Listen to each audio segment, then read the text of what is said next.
Hi guys, just want to share a quick lesson with you about self-esteem. So I had a bit of a wake-up call yesterday, and it's something that I really want to share with you because a lot of us go through life without really knowing who we are and really knowing where we're going.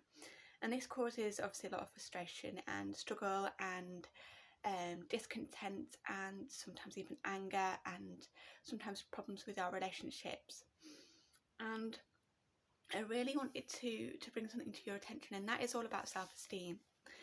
You see, I was doing some goal setting yesterday, so I go through the exact same things that I would go through with you. I make sure that I'm up to scratch so that I can help you guys. And one thing I really realised about goals that I've realised for a long time now is that inner goals are more important than external goals. So that is to say that material things like the car you think you want and the house that you think you want, with that swimming pool you think you want, it's probably not what you really want. What you really want is probably a sense of love, a sense of happiness, a sense of joy, a sense of security, a sense of just that all is going to be well. And I think that a lot of that comes from self-esteem.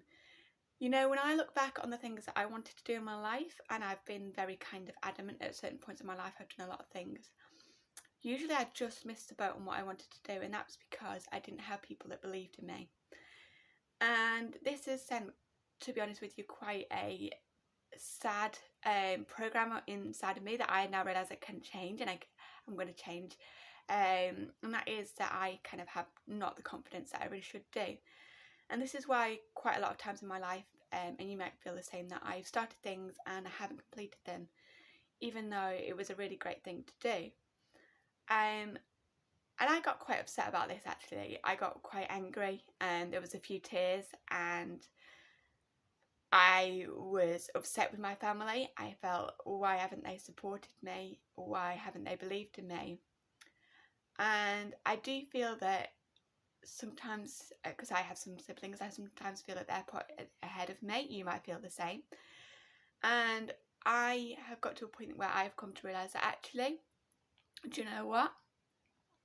I'm going to be my number one source of taking care of me, basically. And this is why I've set up this community, because I know what it's like to not have people believe in you, and because of that you can't quite get ahead, you can't quite break that glass ceiling.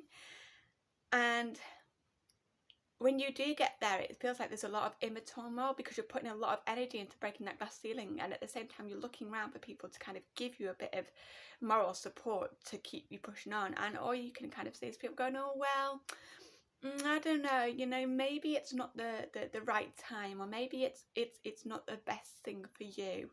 And I've had a lot of people kind of say this, and people who I respected, people who I loved, people who I looked up to, and they're wrong, basically. They're very wrong. And this is why I want to support a community, because not only do I want to give you guys the actual secrets to success. Success is a formula, and Bob Proctor taught me this formula, and I believe it does work. I'm always still studying, but I do know a few things that other people don't know.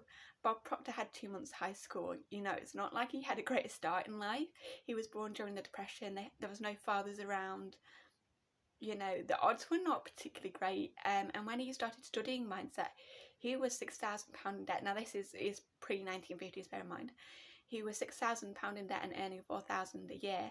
So if he'd have spent nothing on food, not eaten, had no clothes for it, you know, he'd have still had to work a year and a half before he even broke even, before he had even 1 penny or 1 cent in the bank. And he started to believe himself, and he became a multi-millionaire. And that's the story of a lot of people that I have studied. You know, I think Dean Graziosi, I think Les Brown adopted one of, I think it was 6 or 7 children looked after by a single woman who was a cleaner. You know, really not like they had a lot. He was told he was mental retarded, which basically means that he was told, you're not going to go very far in life, you're too stupid. Same with Edison, actually. Edison was sent home from school with a letter to his mother saying that he was too stupid. Please do not send this child to school. So, you know, I just want to put this to you today because you might have been feeling this, and I just really want to create a community where there is support, where there is guidance, and you guys feel like this is a place for you to come, and you can have dreams, you can have ambitions, and no one's going to sniff at you and think that you're stupid because they're not. And that's all I wanted to say today. Oh.